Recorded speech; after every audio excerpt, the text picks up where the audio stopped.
Egaan maatiiwwan Waaqayyoo barumsa keenya dubbii Kiristoos tiiktookirraan barumsa kennamaa jiruudhaan kutaawwan ji'a darban barannee guyyaarraa kutaa torbaffaarra geenyeerra.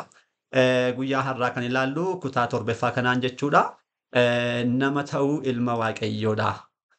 Kutaawwan darban keessatti keessumattuu kutaa ja'affaa darbeen maal jenneerra dhuguma ilmi Waaqayyoo nama ta'uun ni barbaachisa ture Addaamiin bakka kufee kaasuudhaaf. Nama ta'uun dirqamadha. Maaliif karaa kallattii biraan fayyadamne yookiin Addaamiif achumatti dhiifama maaliif hin taasisneefi yookiin immoo Addaamiif dhiifama taasisuu maaliif hin dhiisne kan jedhu ilaallee sirriima ilmi Waaqayyoo nama fayyisuu akka inni qabu dhiifama gochuu akka inni qabu Waaqayyoo kana booda dhiifama gochuudhaaf immoo nama ta'uun dirqama akka ta'e ilaalleerra. Kanaafuu nama ta'uun dirqama erga ta'eeti akkamittidha nama kan ta'e kan jedhu immoo nama ta'uu ilma Waaqayyoo kan jedhu kanaan barumsa keenya guyyaa irraatiin kan barannudha ta'a jechuudha. Waaqayyo abbaan keenya akkuma yeroo darbanii arras nu barsiisuun fedhaa fayyama isaa nuuf haa ta'u. Egaan nama ta'uu ilma Waaqayyo keessatti ilmi Waaqayyo yoom nama ta'e kan jedhu kan jalqabaati. Maaliif ilmi Waaqayyo gooftaan keenyaaf fayyisaan keenya Iyyasuus Kiristoos yeroon kan isaaf hin lakkaawamne abbaaf hafuura qulqulluu wajjirraan bara baraaf kan jiru. Alfaadhaaf Omeegaa jalqabaaf xumura kan hin qabnedha. Qaama sadan keessaa qaama tokko ta'uusaa kutaawwan darbanii ilaalleerra. Egaan qaamni kun bara baraan kan jirudha yoo ta'e yoomidha foon kana immoo kan uffate kan jedhu kun as taa'eera. Galanni isaaf haa ta'uutii fayyina namaadhaaf jecha kan dhufe ilmi Waaqayyoo gooftaan keenyaaf fayyisaan keenya Iyyasuus Kiristoos haadha keenya qulqulleettii dubroo Maariyaam irraa foon isheerraa foon lubbuu isheerraa lubbuu fudhachuudhaan nama kan ta'e. Waadaan Addaamiidhaaf galame waggaan 5,500 yeroo dhumu daqiiqaa sa'aatii guyyaa osoo hin dabarsin akkuma waadaa galeen bara Yohaannis bara gaafa lakkoonu wangeelota arfanii lakkoona bara Yohaannis ji'a bitootessaa Meggaabit jechuudha. Gaafa 29ffaa guyyaa sanbata kiristaanaa ganama keessaa sa'a 3ttidha. Ba'uunatti baay'ee nama dinqisiisa. Waaqayyo nama kan ta'e jechuudha. Isa dura namni waaqa ta'e waaqni nama ta'e ittiyyuu wanta yaada'u miti. Wanti addaa amma ammaatti raawwatamee kan hin beekne hin raawwatama jedhames kan hin yaadamne guyyaa kanatti sa'aatii kanatti maal ta'e raawwateera jechuudha. Kana jechuun ilmi Waaqayyoo nama ta'e jechuudha. Nama kan ta'e haadha keenya qulqulleettii dubroo Maariyaam irraadha. Misiraachoo qulqullichi Gabri'eel itti himee dubroo Maariyaam baay'ee nama dinqisiisti. Baay'ee jechuudha. Amantiin ishee sammuu namaa olidha amantiin dubroo Maariyaam. Dhuguma qulqullichi Gabri'eel gaafa itti dubbatu ishee dura raawwatamee kan hin beekne ilmi Waaqayyoo nama ni ta'a Waaqayyo nama ni ta'a kan jedhu dabalataan durboon durbummaadhaan ni ulfoofti kan jedhu sanyii dhiiraa malee da'uudhaaf jirta kan jedhu kanatti deessu ilma Waaqayyoo jedha kan jedhu kan hundumaa amantiidhaan fudhatte maal jette akka jecha keenyaaf haa ta'u yeroo isheen jette sa'aatii kanattidha ilmi maal kan ta'e nama kan ta'e. Fedha ishee eegee isheen gaaffiiwwan qabdu hundumaa gaafattee erga isheen xumurtee booda. Innaa dubroon Maariyaam dubbii fayyinaa nama keessatti bakka qabdi gahee qabdi kan jennu mataan isaa kanadha. Isheen lakkiin barbaadu osoo jette ta'etu ani nama nuti ta'etu dirqama jedhee ilmi Waaqayyoo dhufee foon isheerraa fudhatee nama hin ta'u. Isheen eeyyamtee fayyinni namaa sa'aatii kanarra karaa ishee eegalee kan jennu sababa kanaafidha. Kiristoosis Waaqa waan ta'eedhaaf. Bakka isheerraan dhaladhaa jedhee callisee hin dhufne fedha ishee eegee isheen akka jecha keenyaaf haa ta'u jechuudhaan yeroo isheen fedha ishee agarsiistudha. Ilmi Waaqayyoo nama kan ta'e jechuudha. Kanaaf guyyaan kun nama ta'uun Kiristoos gadameessa qulqulleettii haadha isaa keessa guyyaan itti buleedha jechuudha. Erga bulee booda immoo waaqadhanii jechuudhaan har'uma dhalachuun qaban jenne iyyuu akka namaatti. Ji'oonni 9 bultiin 5 yookiin 7 kan jedhamu kun isaaf lakkaa'amaniitu dhalate jechuudha. Kanaafidha kitaabonni qulqullaa'oo maal jedhu Tsoorkiyyoo Bakarsiikii gadameessa isheetti baattee tasaatti Awurahaa ji'a 9 garaa isheetti baattee jechuudhaan dubbata. Iyyasuus Kiristoos ilma Waaqayyoodhaan dubroon Maariyaam gadameessa isheetti waggoota ji'a 9 guyyaa 5 baattee isa booda Beetelihemitti bara Maatiyos ji'a muddee ji'a isaa keessaa gaafa guyyaa 29ffaa guyyaan isaa guyyaa kibxataa halkan keessaa sa'a 10 irratti Beetelihemitti isaayyuu dallaa horii keessatti ilmi Waaqayyoo ni dhalate. Asitti dhalachuun isaa calliseetu miti. Ilmi Waaqayyoo asitti dhalachuun isaa guddaan tokko ifa keessa maalaa? Addunyaa ergamootaa gadhiisuudhaan gara addunyaa beelladootaatti kan gad darbatame dhala namaa addunyaa beelladaa keessaa kaasuusaaf dhufuusaadhaaf ibsuudhaaf maal ta'e? Dallaa horii, dallaa beelladoonni keessa bulan keessatti dhalateera jechuudha. Nama ta'uusaadhaaf dhalachuunsaa kanadha jechuudha. Walumaa galatti Kiristoos ilmi Waaqayyoo nama kan ta'e guyyaa inni gadameessa haadha isaa keessa buledha. Erga sanaa booda immoo erga nama ta'e ji'oonni 9 erga isaaf lakkaa'anii booda maal ta'e? Ni dhalatee jechuudha. Egaan nama kan ta'e kun akkamittidha? Gooftaan keenyaa fayyisaan keenya Yesuus Kiristoos akkamitti nama ta'e? Akkuma keenya kana bakka hin jirreetu sanyii haadha keenyaadhaaf sanyii abbaa keenyaa kan dhufe wanta haaraatu argame moo? Dura kan jiru kun inni dhufe kun akkamittidha? Nama ta'e ba'uu kan danda'e kan jedhu kun iccitii guddaadha. Iccitii baay'ee dhokataadha. Kanaaf baay'oliin dhimma kana beekumsa sammuu isaanii qofaadhaan qorachuu wanta barbaadaniidhaaf dhugummaa isaa dhabaniitu bakka adda addaatti dhufanii kanneen rakkatan baay'oliin ni jiru. Akkasumallee kitaaba qulqulluu adda addaa kaasuudhaan yaada isaanii kan isaaniif mirkaneessu qabataniitu shakkiiwwan adda addaa keessa kanneen jiraatan ni jiru. Kanas abbaanii Hereemiyoos maal jedheera? Dhuguma kitaabni qulqulluu kan dubbatu kitaabni yeroo waa'ee waaqummaa isaa dubbatu waa'ee foonummaa isaa kan irraanfatee ilaala. Waa'ee maali? Waa'ee waaqummaa Kiristoos yeroo dubbatu waa'ee foonummaa isaa immoo kan irraanfate fakkaata. Yeroo waa'ee foonummaa isaa dubbatu immoo waa'ee waaqummaa isaa kan irraanfate fakkaata jechuun dubbateera. Sirrii mila. Dhaqasa kan dubbisnu yoo ta'e yookiin waaqummaa isaa qabannee deemna yookiin namummaa isaa qabannee deemna. Qajeelonni warreen jireenya bara baraa argachuu barbaadan waa'ee waaqummaa isaa qabatanii deemu. Warreen lakkii jedhanii falman immoo waa'ee foonummaa isaa qabatanii deemu. Inni sirriin garuu kitaaba qulqulluu qabatee kan deemudha. Kitaabni qulqulluun lamaanuu maal ta'eera qabatee waan jiru jechuudha. Kanaafuu akkamitti nama ta'e kan jedhu sirriitti barachuudhaaf hubachuun ni barbaachisa jechuudha. Kana sirriitti qabannee deemuudhaaf waa'ee kanaa wangeelli kun akkas jedhaa. Wangeela Maatiyos boqonnaa kanaa, wangeela Lukaas boqonnaa kanaa jechuusaa caalaa ilmi Waaqayyoo kun akkamitti nama ta'e kan jedhu kitaaba qulqulluu kan wangeela Yohaannisis, wangeela Maatiyoosis lamaan walitti qabnee ilaaluudha malee tokko tokko qofa caqasa tokko tokko qofa qabannee fiiguu miti jechaadha. Kana waan ta'eef gooftaan keenya akkamitti akka nama ta'e mi'a ilaallu. Kan jalqabaa qabxiiwwan lama ilaalla. Qabxiiwwan kan lama ilaallee ittiin xumurra guyyaadhaaf jechuudha. Qabxiin jalqabaa waaqummaa isaa osoo hin gaddisiin nama ta'e. Eenyu? Ilmi Waaqayyoo. Booda erga foon uffatee booda Iyyasuus Kiristoos kan jedhame kun waaqummaa isaa osoo hin gadhiisin nama ta'edha. Dursine akkuma kaasne qaamota sadan jenneerra. Kiristaanummaa keessa kan nuti kan amannu waaqa tokkodha. Waaqni tokko immoo qaama sadii, qaama abbaa, ilma, hafuura qulqulluu qabaa jenneerra. Qaamota sadan kana keessaa qaamni tokko qaamni ilmaa amala waaqummaa isaatiin abbaa fi hafuura qulqulluu wajjirraan wal qixadha. Kanaafuu amala waaqummaa isaa qabu kana duraan kan qabu kana osoo hin gadhiisin, osoo hin jijjiirin, isa dhiisee osoo bakka gara biraatti kan biraa osoo ittiin dabalatiin yookiin immoo isa sana gadhiisee kan biraa osoo hin ta'in kallattima amala waaqummaa isaa guutummaadhaan kan qabu sana qabateetu nama ta'edha. Innaa kun immoo kitaaba qulqulluu bakka baay'eetti ibsamee ni arganna.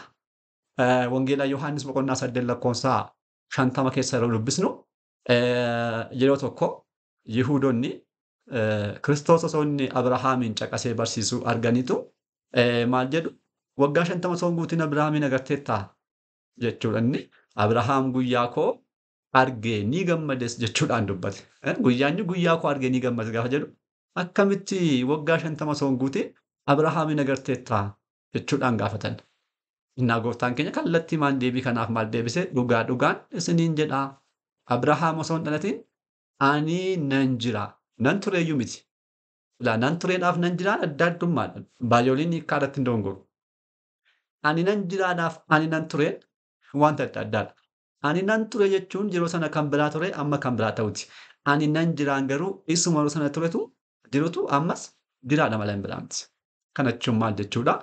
Yesuus Kiristoos ilmi Waaqayyoo yeroo sana kanuma ture waaqa kan turetu ammas dhufeedha. Yihuudoonni qaama foon uffatee Eh? Addunyaan hundumtuu kan isa hin dandeenye bakkaan kan hin murtoofne ilmi waaqayyoo qaama uffatee isaan gidduu yoo ta'u akkuma isaanitti bakkaan kan murtaa'utti fokkaateetu gaaffii kana isa gaafachuu danda'aniiru. Inni garuu hundumtuu kan isaan ta'e abbaadhaaf hafuura qulqulluu wajjinaan galatoodhaaf bara baraan kan jiru. Dursees immoo qulqullicha akkuma isaaf dubbate jechatu ture. Jechichis waaqayyo bira ture. Innis immoo waaqayyo ture. Hunduu kan isaan ta'e kan isaaf jedhame deebi'ee maal ta'e foon uffateedha. Isumatu foon uffate malee kan biraa miti. Kanaaf gooftaan keenyaa fayyisaan keenya Iyyasuus Kiristoos gubbaarraa osoo hin irratiin bu'e. Gubbaarraa osoo maal ta'e osoo hin irratiin jechuun fakkeenyaaf waa ta'u akkas keenye asirra xexarii sadii yookiin immoo kuwaasii sadii yoo keenye kuwaasii namoonni baay'een kan isaan yaadan ba'uunetti kiristaanummaa kanneen kana yaaduu ilaala. Abbaa ilma hafuura qulqulluus qaamni sadii as kana jira. Kana booda ilmi keessaa gadi bu'ee hafuurri qulqulluuf abbaa hin hafanidha. Namoonni baay'een kana yaadan. Akkas miti. Kun maal jechaa jira? Seetti dhaggeeffadhaa. Gubbaarraa osoo hin irratiin jechuun asirra abbaa ilma hafuura qulqulluu kan jennu galatoo isaadhaan abbaaf hafuura qulqulluu wajjina osoo achi hin dhibiin osoo jiru gubbaarraa osoo hin irratiin maal ta'e bu'ee. Gadiis immoo osoo itti hin dabalamiin dhalate kana icciitii kan jedhamu. Akkamitti kan jedhuudhaaf kun tokko deebii hin qabu. Amantii qofadha.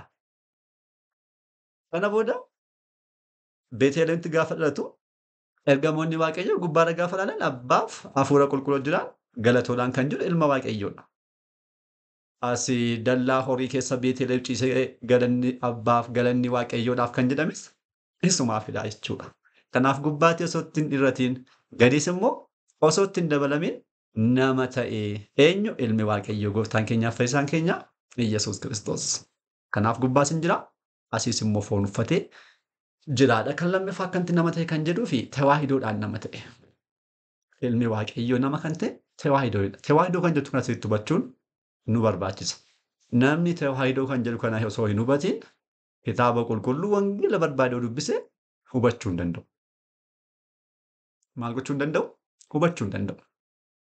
Callisneetuma mataa yaada sammuu keenya keessa waa tokko keenye sana mirkaneessuudhaaf caqasa yoo barbaanne irraan kan hafe kitaabni qulqulluun kan inni dubbatu beetalee wangeelawwan arfan kan isaan dubbatan beecirraash hubachuu hin dandeenyu. Maal osoo hin hubatiin? Tewaahidoo kan jettu kan osoo hin hubatiin. Tewaahidoon jecha gi'iiziidha. Gi'iiziidhaan barreeffame osoo hin taane gara biyya keenyaatti gaafa dhufu tewaahidoo jedhamee hiikamedha. Malee kun kan addunyaatti jechi kun.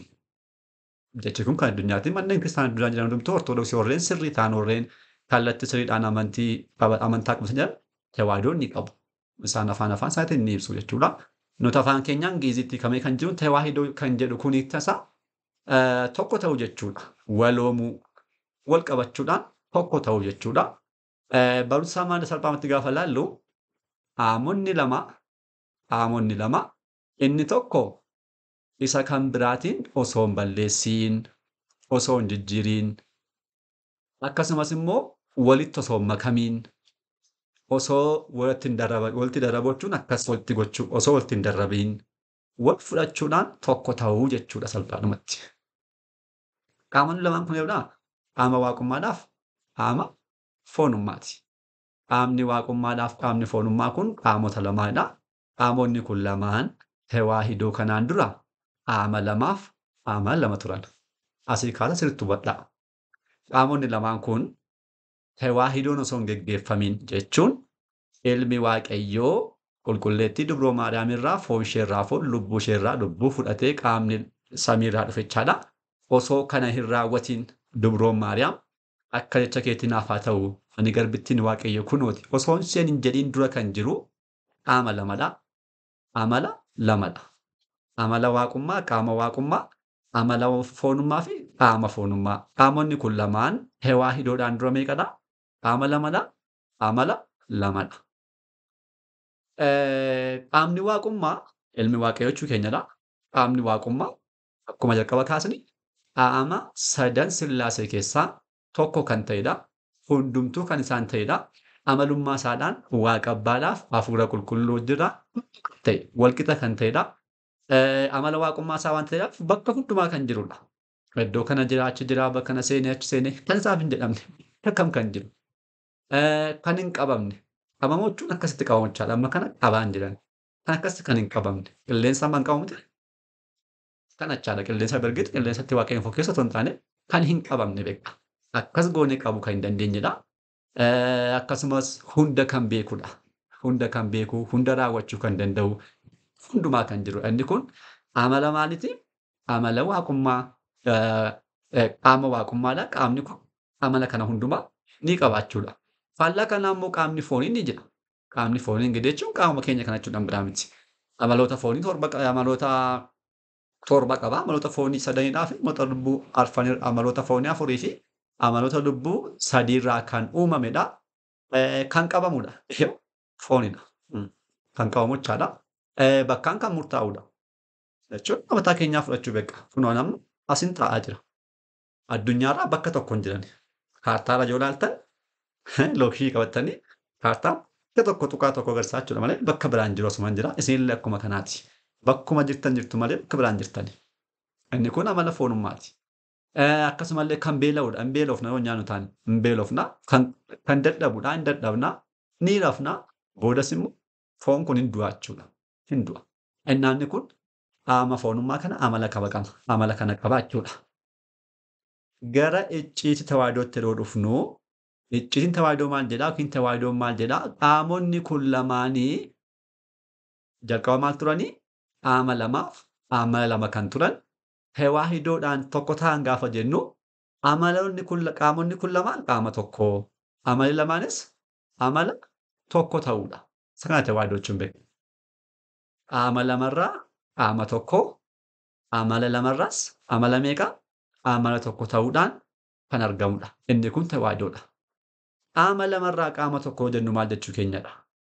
Akkasumas amala lamarraatii amala tokko jennu immoo maal jechuu keenya kan jedhu haa ilaallu. Qaama lamarraatu qaama tokkodha jechuun keenya dhokataa kan ta'e qaamni waaqummaa amala isaa osoo hin gadhiisiin dhokataa jechuun maal jedhu kan hin qabamne jechuudha. Amalli waaqummaa jalqabamaa jennee ture hin qabamu inni irra. Kan hin qabamne kun dhokataa kan ta'e kun amalli waaqummaa kan isaa osoo hin gadhiisiin dhabamuu kan danda'u amala foonii. Amala foonii dhabamuu kan danda'u jechaadha. Amala foonii kana osoo hin jijjiiriin kan isaa qabate amala kana osoo hin jijjiiriin kan isaa taasifachuudhaan. Osoo hin jijjiiriin kan isaa taasifachuudhaan. Amalli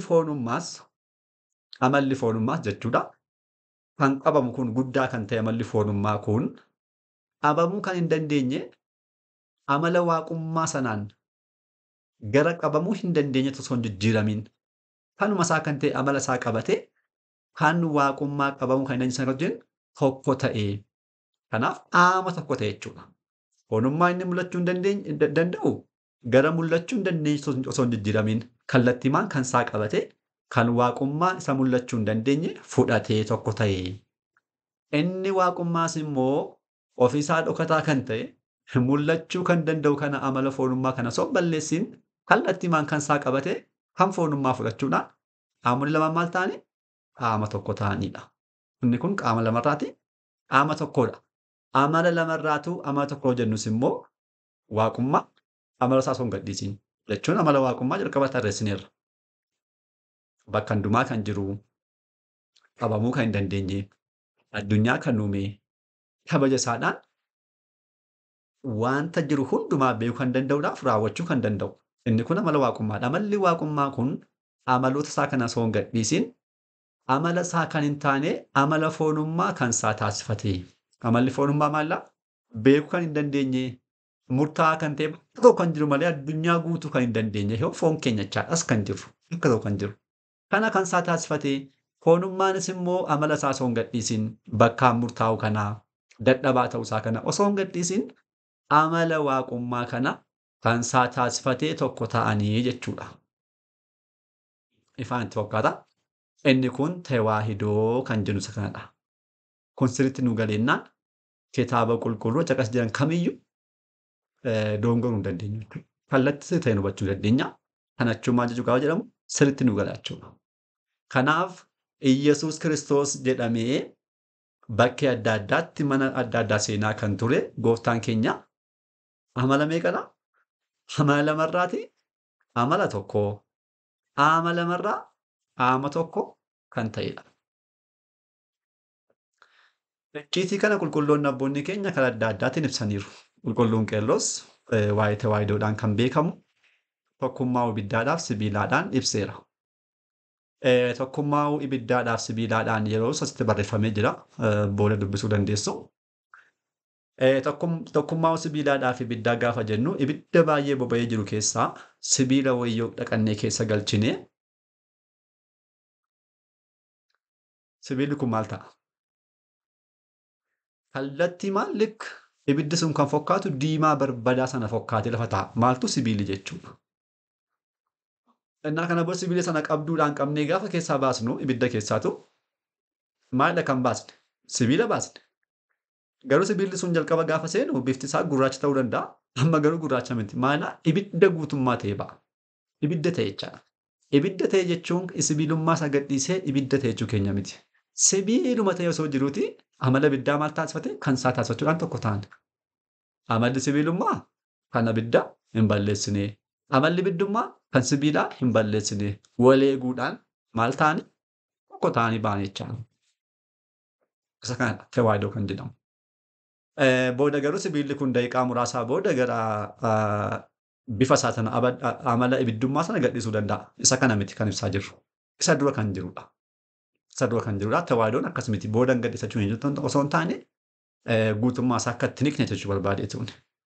Sibiilli kun booda taa'ee sa'aatii 3-4 booda ibiddummaa sana gadhiisuudha. Sibiila qofa ta'ee gurraacha lafa taa'uu danda'a. Innaa tawaahidoonis booda akkas ta'a akka hin jenne. Tawaahidoon kan bara baraati malee kanaa miti.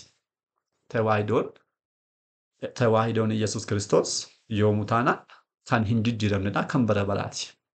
Kanaaf haala kanaatiin kan ibsamu jechuudha. Kanaaf yeroo dhufnu gara gooftaa keenyaatti gooftaan keenyaaf fayyisaan keenya Iyyasuus Kiristoos egaa asirraatti kan hubannu amala lamarraa qaama tokkoo fi amala lamarraa amala meeqa? Amala tokkodha jechuudha. Kana jechuudha. Asirraa kaasne qaama lamarraa qaama tokkoof amala lamarraa immoo amala tokkotu kan ta'edha. Qaamonni lamaan qaama waaqummaadhaa fi qaama foonummaa. Kanaaf qaama foonummaadhaa fi qaama waaqummaarraa lamaan dhufuudhaan wal eeganii tokko kan ta'an. Inni immoo Iyyasuus Kiristoos kan jedhame jechuudha. Kanatti fakkeessuudhaaf osoo hin taane mee waan tokko siin taa'imu fakkeenya kanaa taa'aadhaaf miti. Buddeena ilaalaa. Buddeenni maal of keessaa qaba? Yoo buddeena xaafii ta'e xaafiin daakuunsaa jira. Kan biraa maal jira? Bishaan jira kan biraan. Kana booda daakuudhaaf bishaan walitti bukaa'anii boor maal ta'u? Tokko ta'anii ba'u. Inni maal jedhama? Buddeena jedhama. Yeroo agarru buddeena agarra miti jedhee? Buddeenni kun lamarraatti dhufe. Dudduba deebi'ee daakuudhaaf bishaan hin ta'u. Garuu buddeenadha. Kanatti fakkeessinaa garuu xiqqoo salphisuu danda'achuu barbaadeetuuni Iyyasuus Kiristoos kan mul'atu kun jechuudha. Maalidha? Amala lamarraati amala tokko. Qaama lamarraa qaama tokko ta'ee kan jirudhaadha. Inni akka waaqa abbaa kunis isuma kana kan cimsudha. Akka waaqa abbaadhaaf akka waaqa hafuura qulqulluu amala waaqummaa qofa kan qabu miti. Abbaadhaaf hafuura qulqulluu jennee gaafa dubbannu hafuura beekaa foon hin qabanne. Amala foonummaa hin qabanne. Abbaanis hafuura qulqulluus foon hin uffanne. Eenyu arguu hin danda'u. Iyyasuus Kiristoos garuu akka kanaa miti. Akkasumas immoo akka Addaamis miti. Akka Addaam gaafa jennu Addaam nama dhabe qabuun kan Addaam nama qofadha. Addaam jechuun matuma keenya jechaadha. Hunduma keenya Addaamiif Hewaan. Akka Addaam immoo namummaa qofa kan qabu miti. Ittiyyuu maalidhaa? Goonkaa waaqaa fi goonka nama kan ta'edha. Namas waaqas jechuudha yookiin immoo waaqa nama ta'e. Goonka waaqa goonka nama jechuun waaqa maal ta'e? Nama ta'e jechaadha. Fitsumsaa fi fitsuma amlaak kan jennu kan biraa kunu. Kanaaf gooftaan keenyaaf fayyisaan keenya Iyyasuus Kiristoos akka waaqa abbaa foon kan hin qabne, akka waaqa hafuura qulqulluu foon kan hin uffanne miti.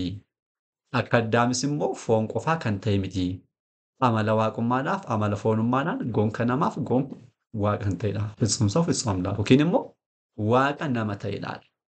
Isa kana kitaabni qulqulluun maal jedha kan jedhu dhaqasoota baay'ee ilaaluun ni danda'ama. Dhaqasoota baay'ee jechuudha. Muraasa isaanii keenyarra. Wangeela Yohaannis boqonnaa 2 lakkoofsa 1 kaasee nama 12tti kan jiru haa ilaallu. Gooftaan keenyaa fayyisaan keenya Yesuus Kiristoos sooma isaa xumuree deebi'ee booda guyyaa sadaffaatti sada qulqulluu Yohaannis boqonnaa kan lakkoofsa 1 gaafa dubbisnu guyyaa sadaffaattis Qaanaa isa Galiilaatti cidhanii ta'ee haati Kiristoos achi turte innis immoo duukaa jiraan achi ture. Inni achitti daadhiin wayiniin dhume kadhannaa haadha isaadhaan gooftaan keenyaa fayyisaan keenya Yesuus Kiristoos gaaniiwwan ja'atti bishaan guutee jiru osoo waa tokko hin jedhiin buusaatu keessaa kennaa jedhe raajii kana raawwateera. Innaa kaadhaa maal hubannaa? Yesuus Kiristoos maal akka isitti hubannu asitti? Raajii kana raawwachaa kan jiru mana cidhaatti argame eenyudha? Yesuus Kiristoosidha. Kanaaf Yesuus Kiristoos eenyudha?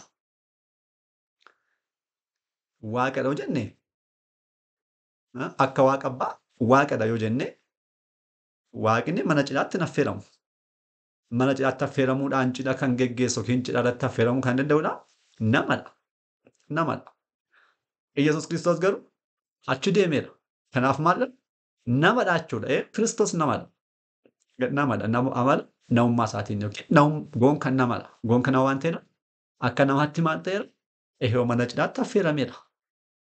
Namni immoo daadhii wayinii bishaanii gaaniitti guutaachuudhaan osoo waa tokko hin godhin kallattiimaan fuudhaa buusaachuudhaan daadhii wayinii gochuu hin danda'u. Namni kana gochuu hin danda'u. Abboonni keenya qulqulloonni raajii adda addaa hojjetaniiru. Isaan maal gochuudhaan waaqayyoon kadhachuudhaan jilbeenfatanii yoo danda'an imimmaan dhangalaasuudhaan yoo barbaadan kallattii adda addaan kadhachuudhaan raajii adda addaa hojjetaniiru. Kiristoos garuu bishaan itti guutee jiru kana buusaa laadhaachuudhaan maal taasisa? Bishaan gara daadhii jijjiira. Maal waan ta'eef? Waaqa waan ta'eedhaaf. Kana raawwachuu kan danda'u immoo waaqadha malee namni kana gochuu hin danda'u.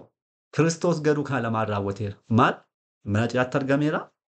Daadhii wayinii bishaan gara daadhii wayiniitti jijjiireera. Kanaaf maallaa? Gonka waaqadhas gonka maala namadhas jechaadha. Fitzumsaa'u fitzumamlaa kan jennu sababa kanaafidha. Kan lammaffaa Wangeela Yohaannis boqonnaa 9 lakkoofsa 1 kaasee nama 7tti olaallee namicha ija hin qabne tokkotu seenaa isaa barreeffameera. Ija qofaa miti bakka ijaa mataa isaa hin qabu. Kana kan hin qabu jechaadha. Iji kun jaamuu qofa osoo hin taane kun bakka isaa hin jiru. Innaa kana booda Kiristoos maal godhaa? Hancufa isaa lafatti tufuudhaan hancufa sanaan immoo dhoqqee godheetu ija isaatti dibee isaa fayyiseera. Dibuudhaan maal tokko takkaa bakka ijaa qopheesse erga sanaa ija baneeraaf dumullulu kan ta'e jechaadha ba'uunet. Kiristoos raajii kana raawwateera. Deemiti bishaan seeloonitti dhiqadhulee deemee dhiqatee argee deebi'e. Kana kan raawwateedha Iyyasuus Kiristoosidha.